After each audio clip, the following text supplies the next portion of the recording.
grave révélation en train d'être révélée à l'endroit de M. Joseph Kabila. Bandeko. Actuellement, Jean-Pierre Mbemba, le ministre des Transports, à Kangisi, Joseph Kabila.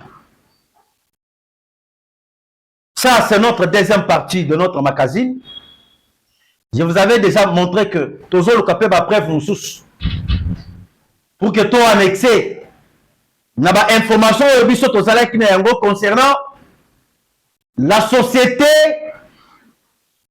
Atlas Logistique Yambese Paul Kakame. Naouchi ko informer bino tout au début. Il y a émission à Liboso, il y a quoi c'est bien que le Rwanda vient de porter plainte à la République démocratique du Congo. Et pourquoi M. Joseph Kabila, comment naye ezali configuré na société oyo Rwanda bakei kofunda biso na justice africaine. Yango tosengi bino bandeko bakolanda bokota vraiment ebele botika pe ba commentaire na bino na ba j'aime na bino bipai nyon surtout bozali kolanda o ya bino de tata et de maman. Bandeko, c'est très compliqué. C'est très compliqué parce que Moka Oyo et ça qui déjà à côté comme Bateka qui déjà Moka et pas ba ennemi.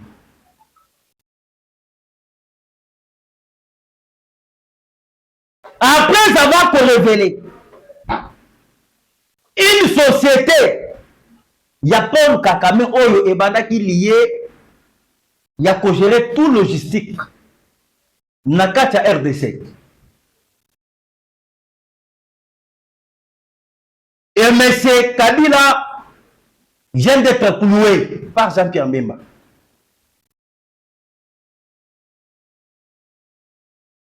En tout cas, toujours que c'est la bino, Makambweza est belé. Actuellement, tous la société moko ya monene. Et la société Oyo gérée par Paul Kakame. Pour l'Afrique sous-région, il y a Grand Lac.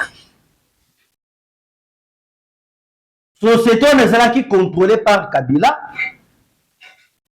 Sous couvert, il y a Patient Saïba. L'ancien directeur général, il y a Ogefrem. Quand on savait que le mal est profond, il faut bon dimak. Société Atlas Logistique. C'est une société qui uniquement pour la consommation de logistique. Il y a RDC Libanda. Consommation Mindouk, il y a RDC Libanda. Va même le tenue militaire. Celle que la société là qui avait le marché.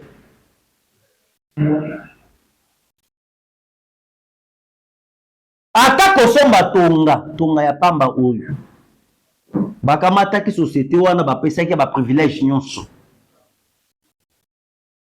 nauti ko démontrer bino lorsque bozali komona non lelo tozali na teni mususu keni wana eke na ngambo ya ba ennemi tosomi minduki boyoki na ba drone oyo biso tosomi parmi la société qui était à la base, il y a côté carte pour espionner biso na ba logistique militaire, na ba tenue militaire. C'est cette société Atlas Logistique. Il y a Rwanda.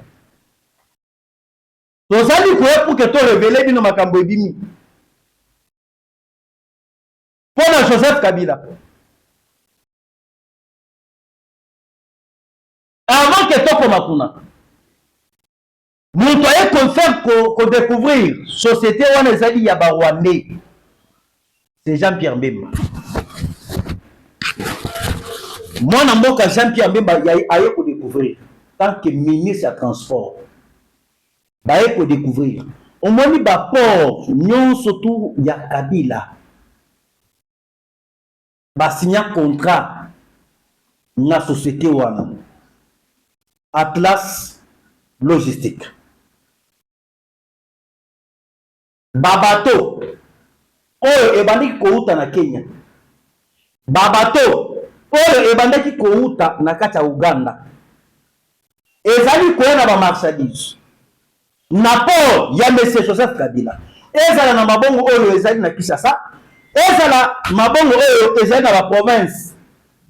Société wana esignaki contrat na Joseph Kabila. Lorsque bazali kopekisa na ba port ya Kabila. Kabila c'est un multimilliardaire. Multimilliardaire. Kenya Airways. Kenya Airways va signer un contrat na société oyo tozali koyebisa bino Atlas Logistique. Moto aye kosala pour que baya ko découvrir comme il y avait du mafia na kati ya société wana. Ezali mwana mboka Jean-Pierre Mbemba. Bandeko, Congo était parti. Rwanda zalaki partout.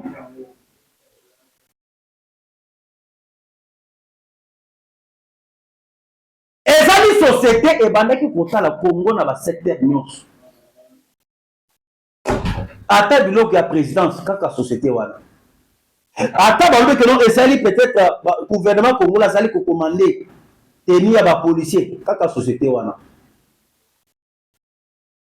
Et mbongo zo ko uta na Allemagne kaka société wana.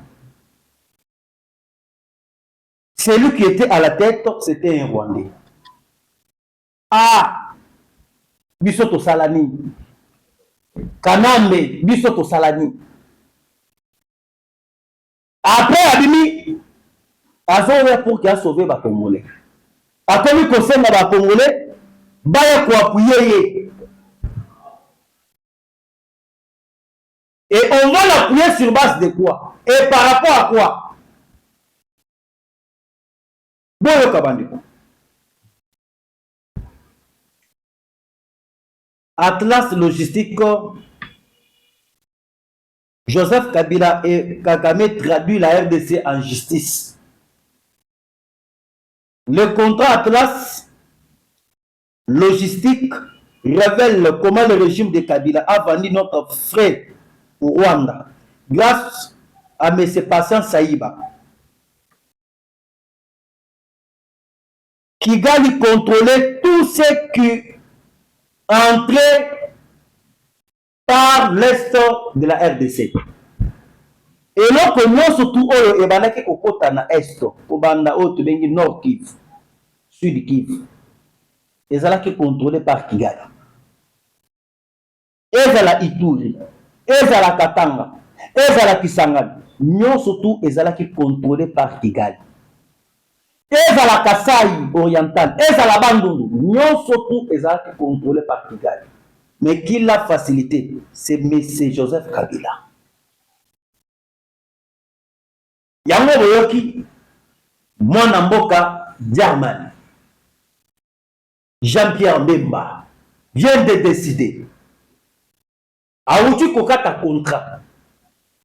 Après avoir Kokata contrat, le Rwanda a commis pour réclamer des milliards de dollars. Il faut que Congo va dédommager.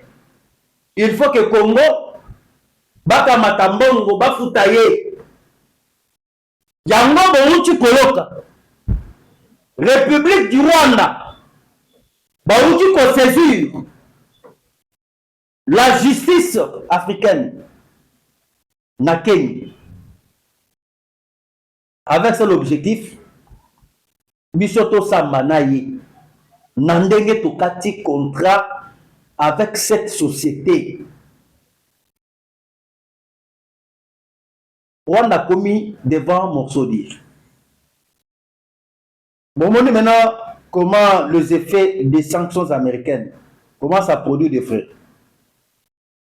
Même à contrat, il y a de cela 2 ans, même à contrat. Le Rwanda n'avait jamais réagi. C'est parce que Atonda qui n'a pas de partenaire, c'est parce qu'il avait des espoirs dans partenaire, il avait de l'espoir envers ses partenaires.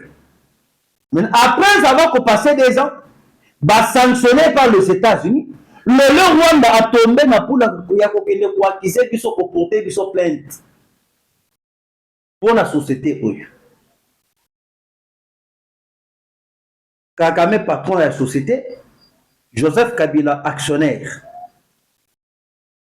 Ça, ce n'est que les débuts.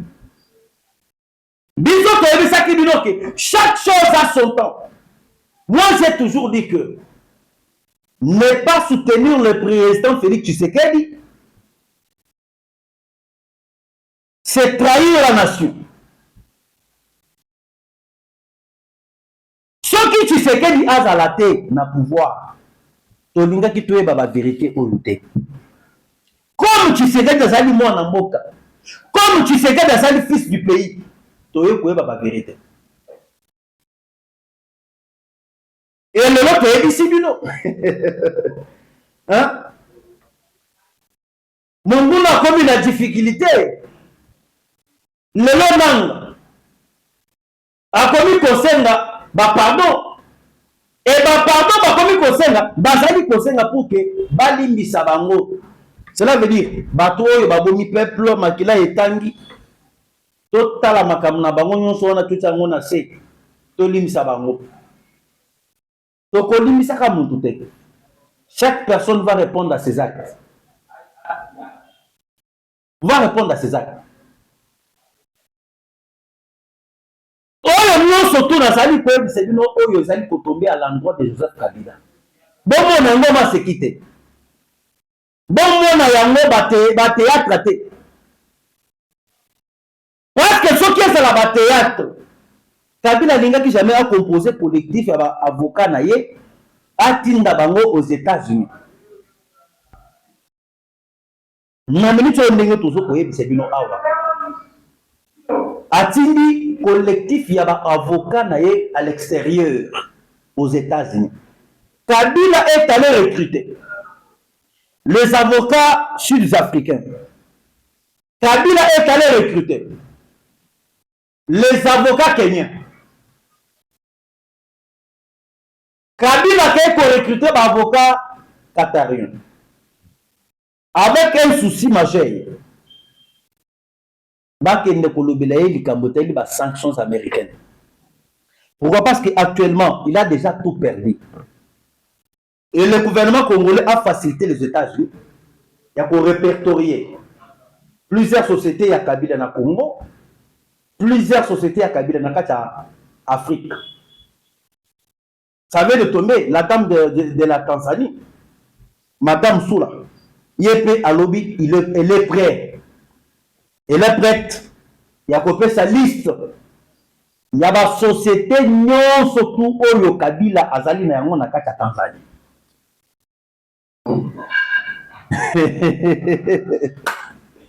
Yango boyoki moi si na ya komi koloba kema bozo ke la mobali na nga jalousie. Patu mususu bazanga courage. Hein? Baza ezali courage ya kindoki. Olive même a komi koloba keno bazali kobunisa mobali na nga. Bakomi kolakisa jalousie envers mon mari. Quelle jalousie? Oh, biso to kolakisa envers Joseph Kabila. Mon taboni, mon massacré, mon pillé Congo. Tokoyo que les jours par rapport à quoi? Ou bien tokoyo que la mobile ya Olive les Kabila zoua. Ndenge abomi ba Congolais. Ndenge a torturé ba Congolais. Ndenge a memeli biso ba Rwandais na kata RDC.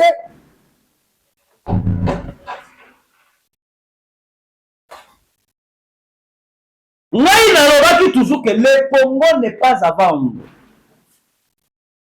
Pour les Camerounais à Congo, tous allez prêts. Ni Makofi, hein, ni Bitumba, ni quoi, nous sommes prêts. Nous sommes prêts.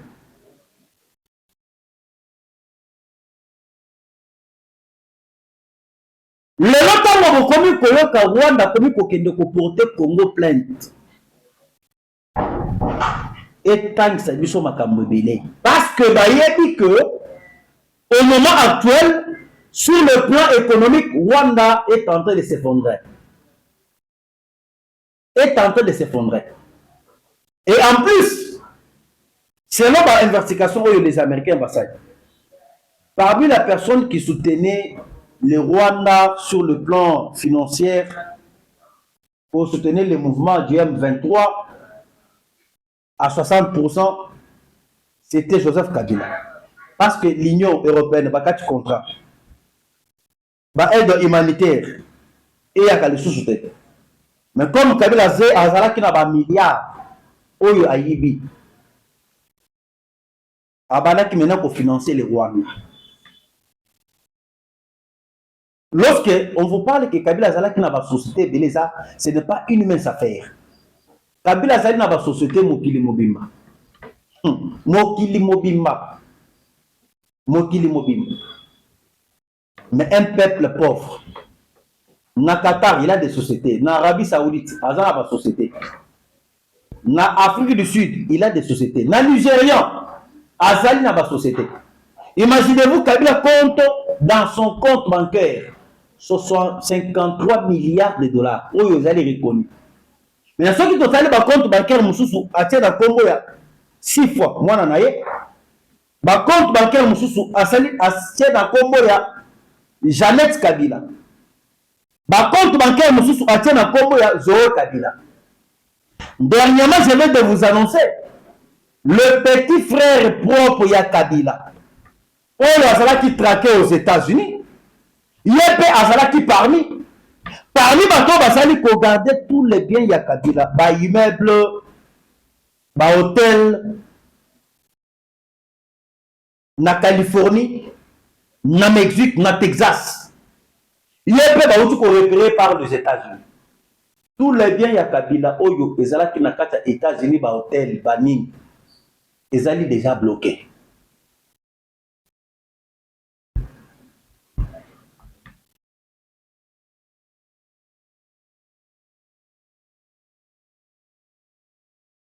Et c'est là qui fait aya pour que tu aies la vérité. Et le bande qu'on a la Costa. Atala kamakambo oyo leki na Congo. Ndenge Tshisekedi abanda na débit à pouvoir. Na état pour Fachi a connu. Non. Fachi azali mobali. Tshisekedi azali mobali. Bandeko. Tshisekedi azali ko mérité parce que aleki na ba étape ya minene. Aleki na ba étape ya ba minene. Yama sekite. Yama biso tolobaka toujours que le pouvoir ne se donne pas. Le pouvoir, ça s'arrache. Tu es fort. Montre-toi, tu es fort. Ce n'est pas ce que vous avez suivi que Katumbi a télémi. Kabila a télémi na quoi naïe. Tshisekedi a quitté le pouvoir. Tshisekedi a fait les élections en 2028. Élection au Salis. N'a pas plein. N'a pression. Bonjour, on a dit qu'il n'y a pas match. La monnaie, son est normal, son est bon. Oui, d'accord. Merci beaucoup. Il y a chaque chose et chaque instant et chaque minute. Tant que tu sais que dans l'objet que tu sais que tant que dans l'objet que tu sais dans Zawana, Azakawana. Ata mati batiti basadi Azakawana. Mouzé Azalaki a obaye na Baminduki, pression. Mouzé était parti. Mais Tshisekedi n'est pas Mouzé. Oyo ezali tango ya Nzambe. Ata basangani bango nyonso ebele ne bakomi kosangana ba Ougandais bazalien banani bakosala eloko. Et Kabila va répondre à ses actes. Et Katoumi va répondre à ses actes. Bandeko. Nayebisi bino likambo oyo elekaki na Moba. Dossier à Moba esoka boni. O l'armée zambienne basiege na mabele na biso. Baza na Moba, baza na Moulé. Lelo baza wapi. Allez-y vous informer. Moi Bengam. Tout est calme. Le calme est revenu déjà. Dans la partie est du Tanganyika. Et vous savez bien que l'affaire de Puerto, celui qui était derrière, c'était Joseph Kabila. Lorsqu'on vous parle que Kabila sali zombie, Kabila sali dinosaure, basali kolinga peuple na hypocrisie, mais basali koboma le peuple en question. Basali ko faire construire un pays voisin et non pas la RDC. Likambo ya Puerto, na minute on a arrêté plusieurs généraux na Tanganyika. Plusieurs services à renseignement. Batia bango maboko.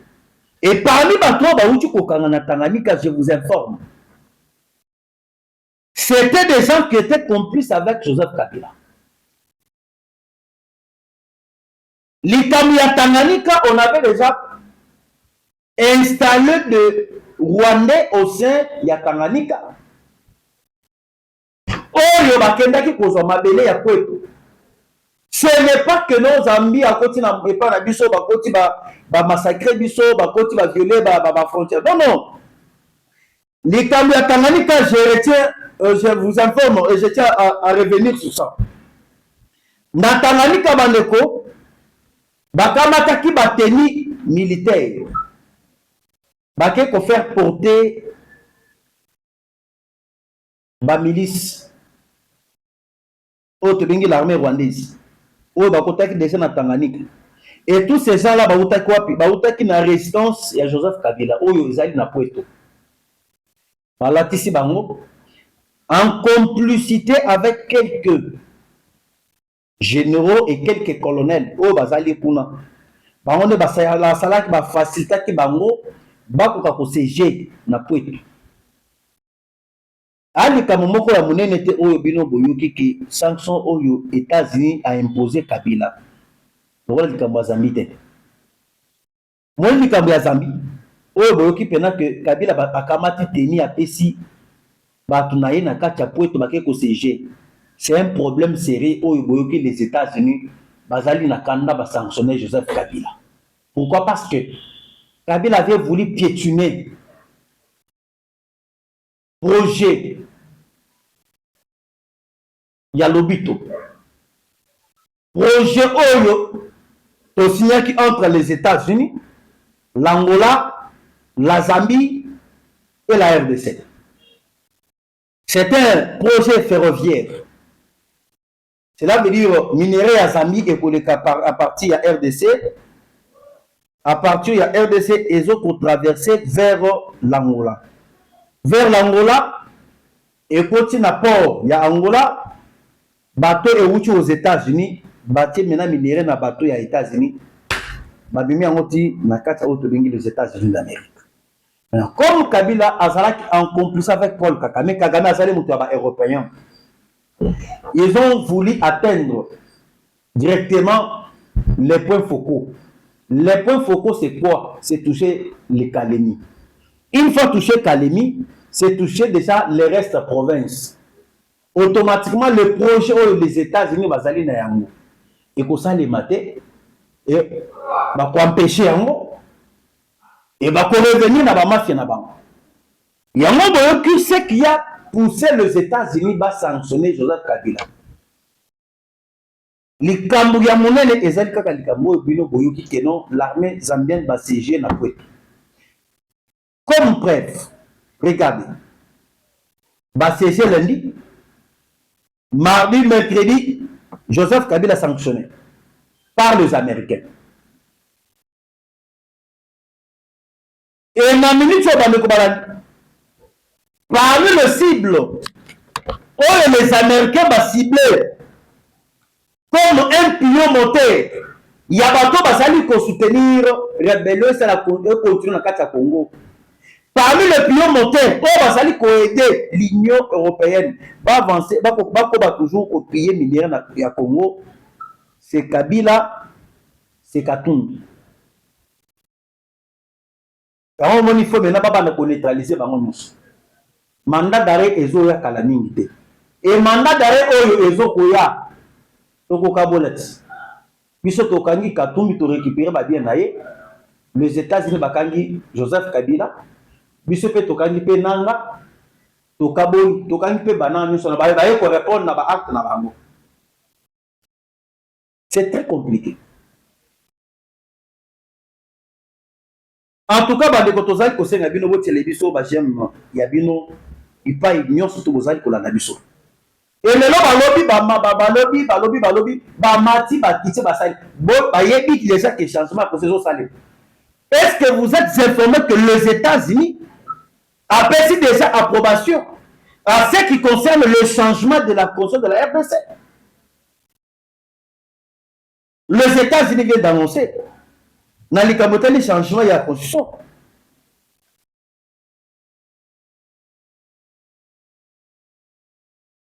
Bitumba surtout aux alliés communs les lobes comme ils disent oh Tshisekedi dialogue élection ils savent bah américain basi bandimi Tshisekedi avant peuple congolais bandimi déjà Tshisekedi avant et les Américains bakay plus loin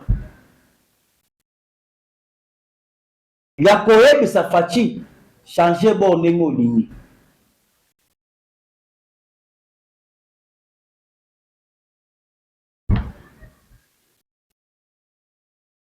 Bakanisaki peut-être que Tshisekedi de l'opposition, c'est Tshisekedi du pouvoir. D'abord, Tshisekedi de l'opposition était fort. Alors, Tshisekedi du pouvoir. N'y a que toujours plus fort. Ah, il y a toujours que combattre Tshisekedi,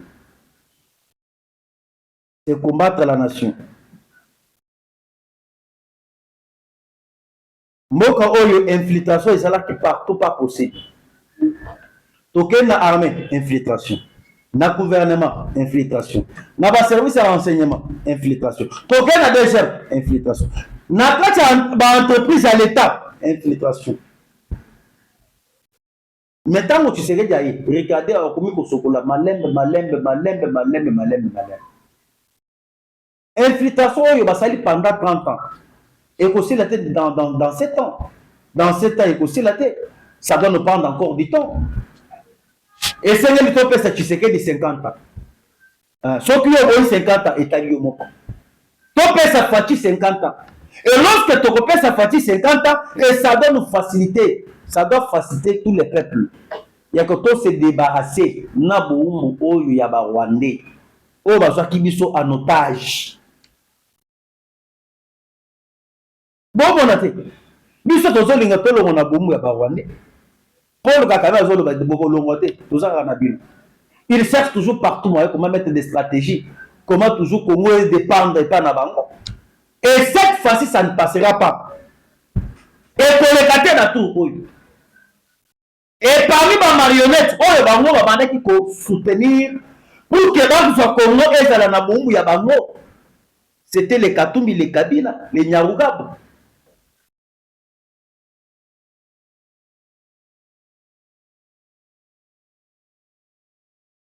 Banani bayaki na système.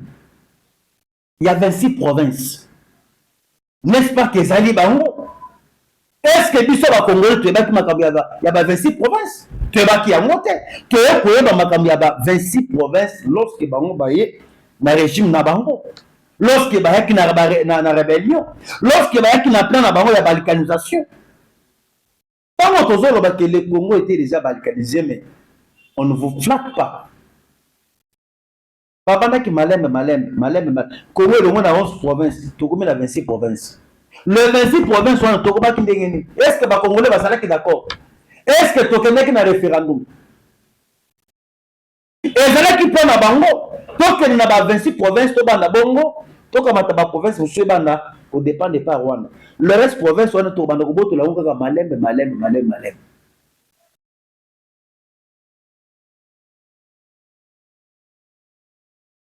Et token na dialogue ka woto okende kusala nini to okende kosola pe nini hein batu bazali koboma biso baza bango batu bazali ko agresser biso ezali bango mais banzo ko kamata pe courage to vendre na bango na table de négociation to négocier on va négocier quoi avec les Rwanda ezali lokola moyibi aye kokota na ndako na yo abomi bana na yo ayibi yo après un moment moyibi wana azali kokamata courage ya koyebisa yo ke il faut to négocier mais ko négocier bana oyo ya ngai yo bomi okolongola douleur ya bana oyo bomi ya nga ok lorsque on va négocier avec Joseph Kabila avec Kakame avec Museveni bango bakolongola douleur oyo biso tozali na yango pendant 30 ans ndenge babomi ba compatriotes congolais. Ça, ce sont des bêtises. Et ça ne passera pas. Ça devient quoi?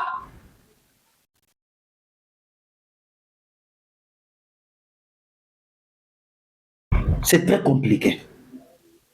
Ndekolanga Dako Sazali Kolanangai na minute depuis Uganda. Il est très content à Kolobake. Batouan Tosila na penana bango. Moi, je vous dis, Tokosila na penana libela, Tokabani pena bango. Tosila ni pena libela. Et lorsqu'on va faire la guerre contre les Rwanda, Boya que Tokochamir.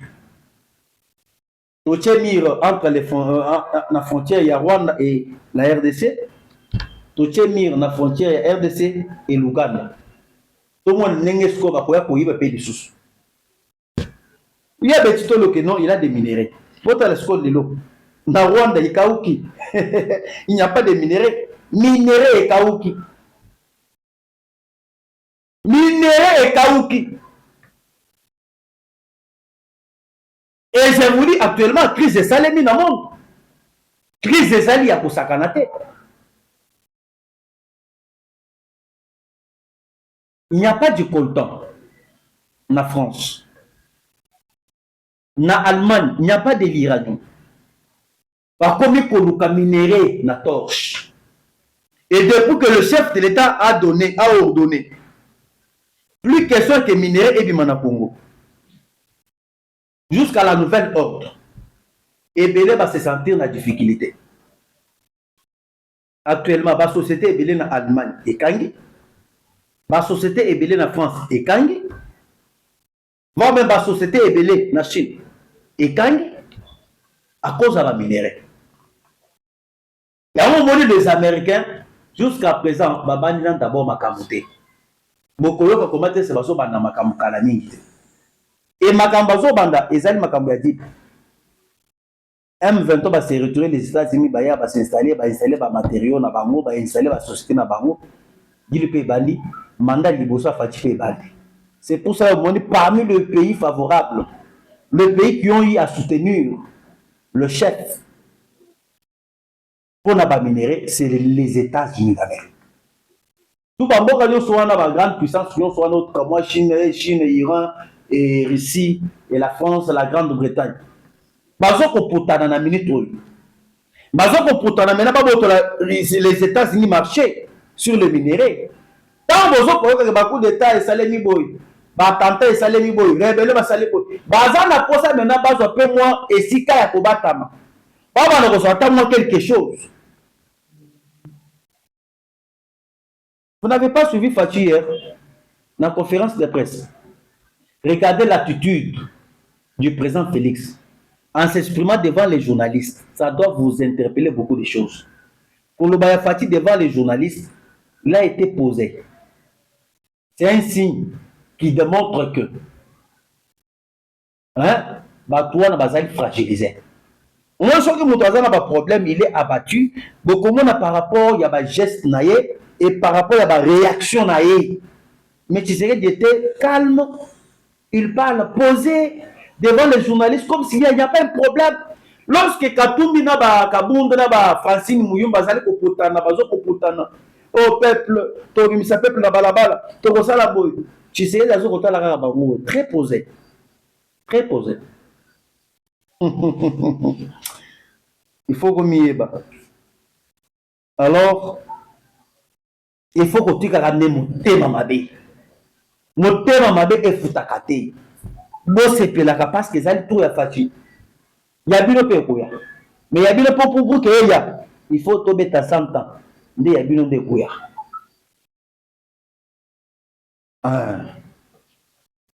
Alors, je pense que l'heure n'est pas aux aventures. Tokokoma toujours batu nyonso wana tokokanga bango tompeketa. Alors, bandeko banali, je pense que lelo tosuki awa pona mokolo ya lelo. Ngai na bino tokota na bino à la prochaine occasion. Bye.